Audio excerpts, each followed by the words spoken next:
ठीक है, तो ये जो शिकारी है ये इसके ऊपर निशाना साधता है और सीधा निशाना साध करके गोली चला देता है। तो क्या बोल रहा है, Fyers a bullet directly towards a monkey sitting on a distant tree. If the monkey remains in his position, अगर ये बंदर अपनी ही पोजीशन पे रहता और यहां से नहीं हिलता तो उसको कुछ नहीं होने वाला था।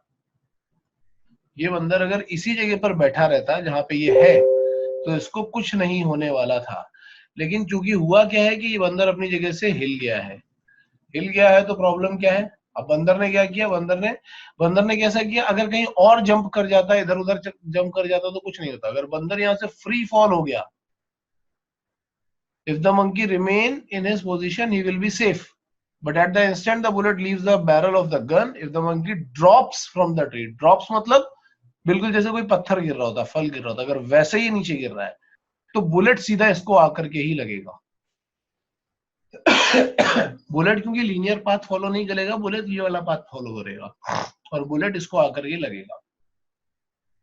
ठीक है, अब ये पाथ फॉलो हुआ है ना, ये इधर वाला पाथ जो जिसकी वजह से मंकी को बुलेट लग गई है, मतलब कि ये वाला पाथ, इस पाथ को हम बोलते हैं पैराबोलिक पाथ और इस मोशन को हम बोलते हैं प्रोजेक्टाइल मोशन।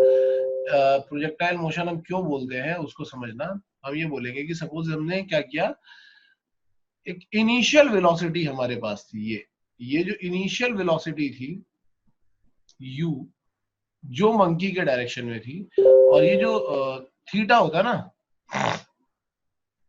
ये जो थीटा है इसको हम बोलते हैं प्रोजेक्शन एंगल। तो ये जो प्रोजेक्शन एंगल था इस पे हमने इसको शूट किया बुलेट को। तो हम क्या करेंगे, हम इसके दो कंपोनेंट बनाते हैं, हम इस मोशन को स्प्लिट करते हैं। हम एक कंपोनेंट बनाते हैं एक्स एक्सिस के डायरेक्शन में और एक कंपोनेंट बनाते हैं यहाँ पे वाई एक्सिस के डायरेक्शन में। अब जरा इस पूरे मोशन को हम स्टडी करते हैं, ध्यान से देखते जाओ, पूरे मोशन को हम स्टडी कर रहे हैं। अगर मैं इस u का एक कंपोनेंट बना देता हूँ u cos थीटा, क्योंकि थीटा यहाँ लगा हुआ है तो एडजेसेंट आएगा u cos थीटा और ये आएगा u sin थीटा। बुलेट चल चुकी है इस डायरेक्शन में, मैंने उसके दो कंपोनेंट बना लिए, एक u cos थीटा, एक u sin थीटा।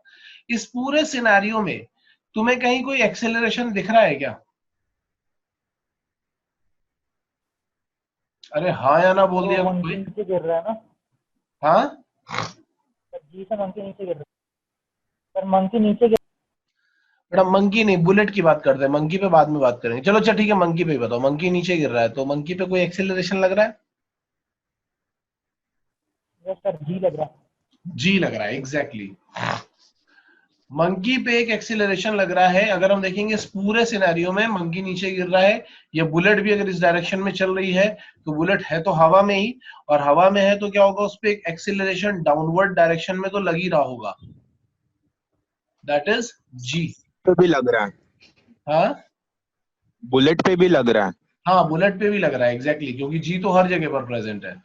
तो बुलेट इस जगह पे होगी, बुलेट आगे जाएगी, थोड़ा और आगे जाएगी, कहीं पे भी जाएगी, हर मोमेंट पे एक डाउनवर्ड डायरेक्शन में जी लग रहा है। क्या हॉरिजॉन्टल डायरेक्शन में कोई एक्सीलरेशन लग रहा है? No sir. हॉरिजॉन्टल डायरेक्शन में कोई एक्सीलरेशन नहीं है, नो एक्सीलरेशन इन हॉरिजॉन्टल, यानी कि एक्स एक्सिस में कोई एक्सीलरेशन नहीं है। यहाँ पे ए जीरो है, जबकि अगर हम यहाँ पे देखेंगे तो यहाँ पे एक्सीलरेशन है। वर्टिकल डायरेक्शन में हमें एक्सीलरेशन दिख रहा है, और वो कितना दिख रहा है, जी। अब बाद में हम देखेंगे हम कौन सी डायरेक्शन पॉजिटिव लेते हैं, कौन सी डायरेक्शन नेगेटिव लेते हैं, उसके अकॉर्डिंग। जैसे अगर हम अपवर्ड पॉजिटिव लेते हैं तो ए को हम माइनस जी लिख सकते हैं, अगर यहाँ पे लेंगे तो देखो हो क्या रहा है कि जो बुलेट जब हवा में जा रही है तो एक तो वो एक्स एक्सिस, मतलब किसी भी पॉइंट पे देखोगे तो क्या होगा, एक तो इसने अपना एक्स कोऑर्डिनेट चला होगा और दूसरा इसने अपना वाई कोऑर्डिनेट चला होगा, मतलब ये दो डायमेंशन में अपना मोशन चल रही है, एक एक्स और एक वाई। इसीलिए हम इस मोशन को क्या बोलते हैं, टू डायमेंशनल मोशन बोलते हैं हमेशा। ठीक है, एक सेकंड रुकना यार, एक जरा कॉल आ रहा है मेरे पास। तो हाँ, यहाँ पे क्या होगा कि यहाँ मैंने जैसे बुलेट चलाई तो किसी भी पॉइंट पे देखेंगे तो देखो होगा क्या, एक तो मोशन ये वाला है जो वाई एक्सिस वाला मोशन है, जो ग्रेविटी की वजह से काम कर रहा है। तो इसका मोशन कैसा करेगा कि ये वाई एक्सिस में पहले इसको ऊपर लेके जाएगा किसी पर्टिकुलर हाइट तक, ठीक है, और फिर इसको वहां से नीचे लेकर के आएगा। तो एक मोशन तो ये काम कर रहा है, और साइमल्टेनियसली दूसरा, यहाँ पे कोई एक्सेलरेशन तो चल नहीं रहा, यहाँ पे तो एक वेलोसिटी है, तो एक्स एक्सिस की डायरेक्शन में इसको सिर्फ एक कांस्टेंट वेलोसिटी मिल रही होगी। तो हमें एक्चुअली क्या करने होते हैं, हमें कि ये वाला मोशन और एक ये वाला मोशन मर्ज करना होता है। तो जब हम दोनों मोशंस को मर्ज करते हैं तो ये हमारे पास जो फाइनल डायरेक्शन बनती है ना, फाइनल ऐसा ये प्रोजेक्टाइल मोशन हमारे पास सामने आता है। तो ये है प्रोजेक्टाइल मोशन का बेसिक कि वो कैसे बनता है। किसी को ये बेसिक समझने में कोई डाउट हो तो मुझे बोल दो यार अभी।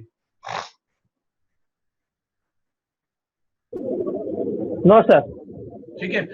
अच्छा, अभी यहाँ पे क्या है कि हम लोग क्या कर रहे हैं, यहाँ पे दो तीन चीजें हम अपने कंसिडरेशन में ले रहे हैं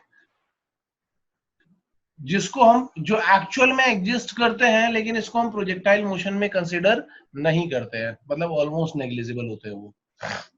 तो क्या क्या चीजें नेग्लिजिबल होती हैं?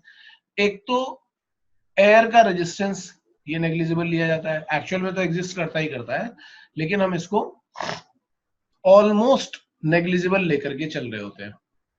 दूसरी बात, अर्थ का कर्वेचर का इफेक्ट जो होता तो है लेकिन बहुत माइन्यूट सा होता है, इसलिए हम उसको ऑलमोस्ट नेग्लिजिबल ले लेते हैं। Effect due to rotation of earth, वो भी हो ही रहा होता है लेकिन उसको भी हम ऑलमोस्ट नेग्लिजिबल लेते हैं। क्यों लेते हैं? क्योंकि वो बिल्कुल नेग्लिजिबल ही होता है। ठीक है। हर एक पॉइंट पे एक्सीलरेशन ड्यू टू ग्रेविटी भी थोड़ा बहुत चेंज होता है, लेकिन इतना माइन्यूट चेंज होता है कि उसको भी हम नेग्लिजिबल लेते हैं। तो ये सब चीजें जो है ये एग्जिस्ट तो करती हैं, लेकिन हम इनको नेग्लिजिबल, मतलब एग्जिस्ट करती हैं, इतनी कम होती है, इतनी कम होती है, माइन्यूट होती है कि आप इनको नेग्लिजिबल लेकर के चल सकते हो। ये बात होती है। अब बात ये है कि भाई देखो, कर्वेचर का इफेक्ट क्या रहता है? कर्वेचर ऑफ अर्थ का इफेक्ट क्या रहता है? ये रहता है कि भाई अर्थ तो ऐसा है, ऐसा अर्थ है, तुमने यहां से थ्रो किया, अब ये क्या हुआ, ये ऐसा गया और यहां पे आ गया। तो बेसिकली देखा जाए तो ये कोई हॉरिजॉन्टल डायरेक्शन में तो चला नहीं है। मतलब ये जब भी हम रेंज निकालते हैं तो हम कैसे मान के निकालते हैं कि ये यहां से गया और यहां आ गया, और हम बोलते हैं कि हाँ ये हॉरिजॉन्टल रेंज ली जा सकती है, ये लेंथ। लेकिन वो एक्चुअल में ऐसी होती है। लेकिन ये कर्वेचर, मतलब जब भी हम कोई चीज शूट कर रहे होते हैं तो अर्थ का कर्वेचर इतना बड़ा है कि मतलब तुम ऐसे ही समझ लो कि रेडियस 6400 किलोमीटर है, और हम लोग जो यहाँ पे डिस्कस करने वाले हैं वो मीटर्स में है। 10 मीटर, 20 मीटर, मैक्सिमम 100 मीटर, इतना ऐसा डिस्कस कर रहे होते हैं। एक आध किलोमीटर में डिस्कस कर लोगे तो भी कोई वो नहीं है। और यहाँ पे आर से अगर तुम केवल अर्थ का वो निकालोगे, पेरीमीटर निकालोगे 2 पाई आर करके, तो कितना बड़ा हो जाएगा, और उसके रिस्पेक्ट में ये सब चीजें नेग्लिजिबल ही हो जाती है ऑलमोस्ट। तो इसलिए हम उसको हॉरिजॉन्टल। ओके सर, समझ गया। हाँ। अब भाई देखो यहाँ पे है क्या, motion of the projectile is a 2 dimensional motion, इसलिए हम इसका एक्स एक्सिस वाला और वाई एक्सिस वाला दोनों मोशन को अलग अलग पढ़ेंगे और फिर दोनों को एक साथ मर्ज करेंगे। जैसे वेलोसिटी को भी हम लोगों ने रिजॉल्व कर लिया था, तो ऐसे हम इसके डिस्प्लेसमेंट को भी रिजॉल्व करेंगे। सारी चीजों को एक एक करके हम रिजॉल्व करेंगे, और हमें बस एक चीज याद रखनी कि इसके ऊपर जो फोर्स लग रहा है वो केवल ग्रेविटी, यानी ग्रेविटी का फोर्स, यानी कि वाई एक्सिस वाली डायरेक्शन में ही फोर्स लग रहा है। तो इसके लिए हमें क्या करना है कि इस चीज को बहुत ध्यान से समझना है। आगे मैं भी जैसे लेकर के जाऊंगा ना तब समझना उसको, ठीक है।